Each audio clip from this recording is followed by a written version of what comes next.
Hello everyone and welcome back to Horton Common Model Railway. The Southern Region is very unique and has its own type of rolling stock, especially electric multiple units. There's a variety of them: CEPs, VEPs, HAPs, CAPs, MLVs, but what do they all mean? Stick around and you'll find out.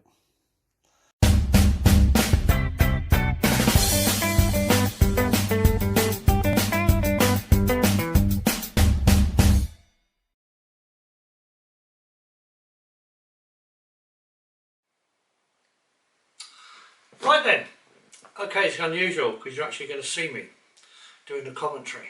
So, what is this all about? Well, I'll tell you why I've decided to do this. It's because I'm sick and tired of hearing so-called experts in the model railway world pronouncing the names for Southern Region electric multiple unit stock. They haven't a clue what they are talking about. They are saying it all wrong and it sounds awful. It's like fingernails down the blackboard to anybody who's been brought up in the south of England. Now, before anybody says, well, what would you know? I do know. I have been an active, how shall we say, spotter, viewer, real life experience of these electric multiple units since I was 7 years old. I've watched them go through various transitional stages throughout their lifespan and their colour schemes, from green to all over blue to blue-grey to Network Southeast to Jaffa Cake, then the adapted Jaffa Cake livery to 1066 Hastings route livery, and follow on then by celebrity status as in Unit 1602 was the only one to carry Connex, and there was another set, I think it was 1592, but I can't swear to it, which went into BR Green. Totally unauthentic, nevertheless, but the fact was I saw them right up to the day of their withdrawal and sadly off for scrap. Another reason I know what I'm talking about is I used to drive them.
I was a train driver based at Ramsgate on the electric multiple unit stock. I actually got my electric driver's job at Orpington where I was driving EPBs, then transferred to Ramsgate where I was driving CEPs and all the other electrical stock. But before I start mentioning them, we'll just go through.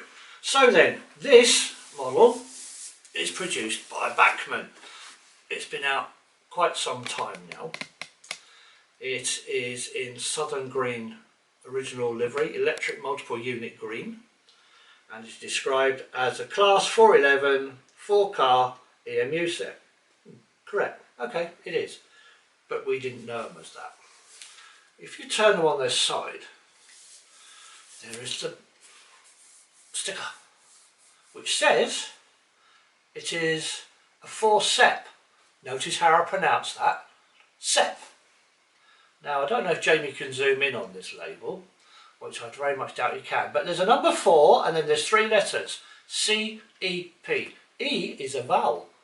We pronounce vowels in the south. If there isn't a full stop there, then we don't break it down into individual letter, nor does any Southern Region railwayman. it rolls off the tongue as a 3-word. CEP, not, as Mike Wilde calls it, a CEP. There is no full stop in there between each space. It is a word with a vowel. Therefore, you can say it. CEP. Four-car. Yes. What does CEP mean? Well, it means corridor electro-pneumatic. Electro-pneumatic meaning the braking system, which was, as it says, electro-pneumatic. Corridors, because there were corridors between the units. So that's what we knew them as, 4 CEPs. And we were taught them as 4 CEPs at Southside Waterloo Training School. Now there was 3 sorts of CEPs. There was phase 1, which was units 7101 to 7105. Those were the prototypes. And they were unique. Just that 5 were unique because they had oil operated camshafts. The camshafts were situated underneath the train. I'm not able to show you one here because they're both pointing the wrong way rather. But the camshaft was suspended in an oil bath and it caused no end of problems. Especially when they were joining up to other multiple units. Another way of telling them apart, not only by their numbers, 7101 to 7101 to 7105. Those were the original first phase CEPs. Now another way of identifying them as a first phase was the roof. They had tubing going all across the roof, and that carried lighting conduit. That was lighting conduit, all the lighting cables, and it was just on those units alone. Now they did a lot of test runs on the Central Division down at Brighton, and as the CEPs came in, more and more changes went on. The second phase came in, and then finally the third phase, where they were getting better and better, but they were all complete, and they were known as Kent Coast stock because they were specifically built for the Kent Coast, which is where I live. Running from London Victoria to Ramsgate and Charing Cross, part of the 1957 electrification programme of Kent, making travel faster and cleaner today. Well, it might have been that in theory, but we have got electrification and we've had it since 1957. But it takes longer to get to London Victoria now with a Class 375 Electrostar than it ever did in the steam days. So that is out the window. But that's what they were specifically built for. They were built for the Kent Coast. So what other units have we got which everyone mispronounces? Another one which Hormy magazine like to mispronounce is the VEP. It's not a VEP, it's a VEP. Vestibule Electro-Pneumatic. Built 1963 at York, at the York Works. Every VEP was built at York, and when you consider how many there were, it's unbelievable.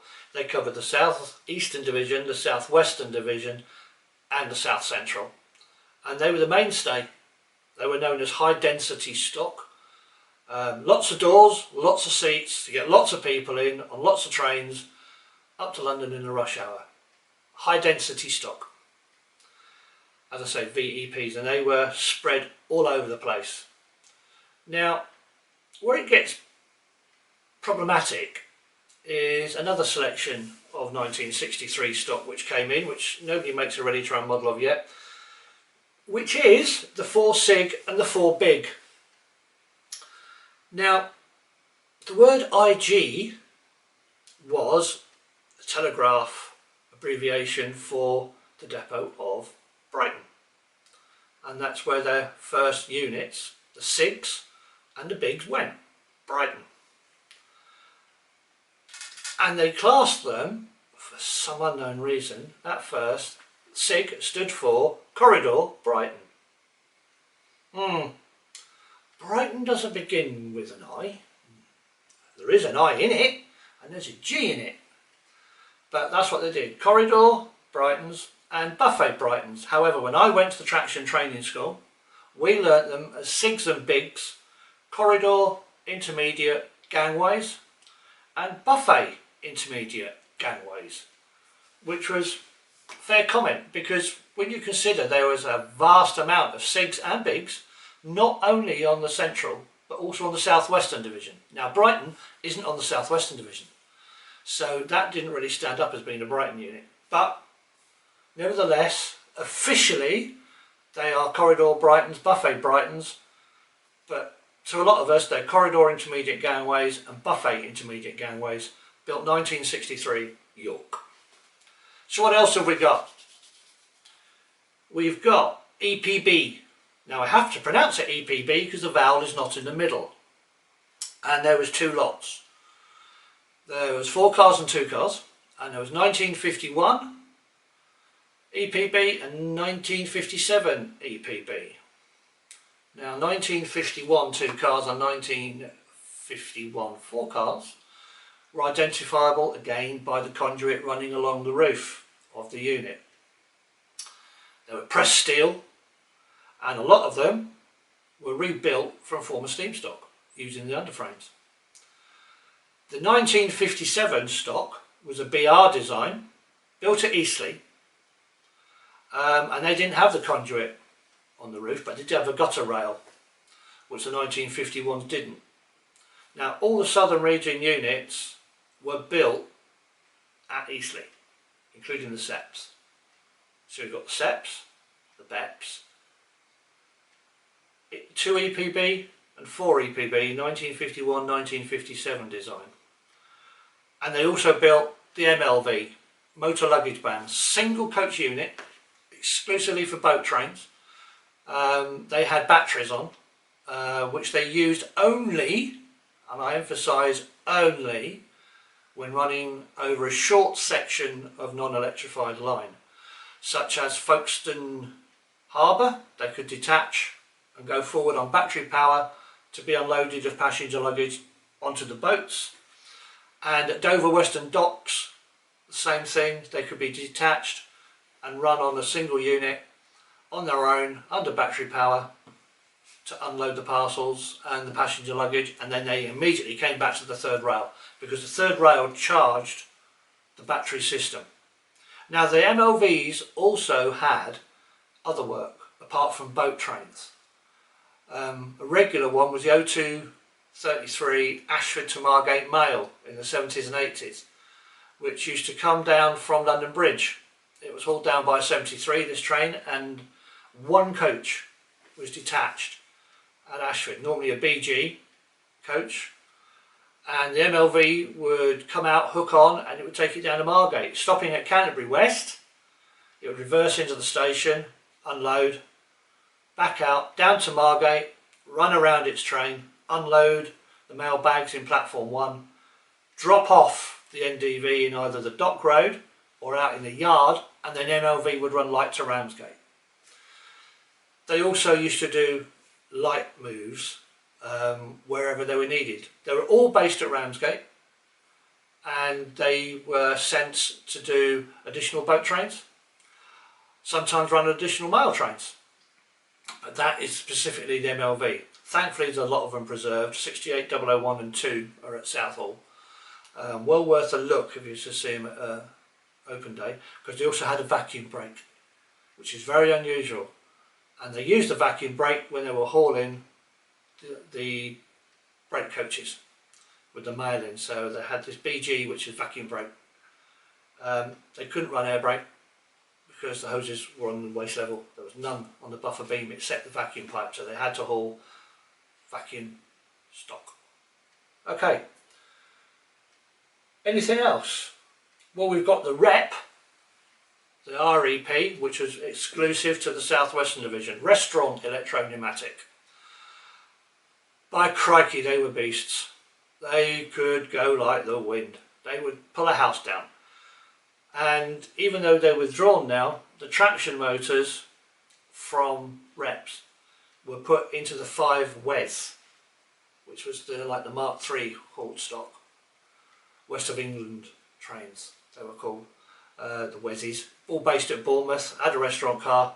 They went like the wind, but they utilised so many recycled parts. They had the traction motors from the reps, so, and they were built 1963, and they've only just been withdrawn now, so they're doing ever so well. The 455s are a class of their own, 455, mainly used on the Southwestern. There were some on the Central, but they're now all withdrawn and scrapped. The 455s, there are various phases of those, but I learned them and only ever drove them on driver training. So I can't tell you a lot about 455, but I have had experience of them. But I do know that some of them are still running with 1931 parts, i.e. they are running with the compressors from 4 subs, SUBs. What's an SUB? It's a Suburban. Sub is short for Suburban. Pressed steel, bullet design. They went for yonks. There's only one preserved, 4732, which is in the 1-to-1 museum at Margate, not open to the public yet, owned by 1-to-1 at Crewe. That's got its permanent home, needs heavy restoration in Southern Region Green, but that's another one. So, I've got all that off my chest. I hope that gives you an insight into the Southern stock. I know it might only seem small, but to me it was important, especially having worked with the stuff. Don't knock it till you tried it. I drove them for many years and they were great. I never had a problem with them. But if they've got a name, I'm sure if you've got a name you like to be called it. My name's John. I don't want to be called John, and Jamie doesn't want to be called Jamie. Use it. If there's vowels in the name, use it. Sub, CEP, VEP, big, sick, fine. MLV, those are acceptable. It's not a vowel. And the subs are subs. Jamie has just reminded me I've missed some off. Okay, HAP, 2-car units, again built at Eastleigh. What does HAP stand for? This is very confusing. Don't ask me why. HAP stands for half lavatory. That being that they had got a toilet at the first class section and a toilet at the second class, standard class section, in one coach only. The trading coach didn't have toilets at all. HAP, half lavatory. LAV, that's an old one, that's going back, 30s. LAV meant lavatory available on board, 4LAV. You've got the pulls, that was for the Pullmans, which is like Brighton Bell. PUL is short for Pullman. Jamie's favourite he's been waiting for is a VOP. What is the difference of a VOP from a VEP? A VOP, vestibule electro-pneumatic, is a 4-car train, 1963, built at York, but it has been converted. The corridor compartments at each driver and trailer end were removed. You had first class in those and they were taken out. The walls, the sides, gone, and just normal seating put in their place. It was like somebody just been in with a chainsaw and just cut all the walls down. The seats stayed in the same place. And VOP stands for vestibule open plan. So it's a VEP with the walls missing. A COP, I think there were 3 cars, the COPs, that's just coastway open plan, which ran round the Sussex coast down to Hastings, Littlehampton rather, sorry, round to Brighton. Now I think that's the lot. I'm sure I will have forgotten some because there are so many. A bill, yes, we've got bill units, we've got others as well, but I'm not going to go into that lot. You've know the basics, that's it, and I've answered Jamie's question. Now hopefully he will be satisfied. So now I'm definitely going to call it a night. Bye folks.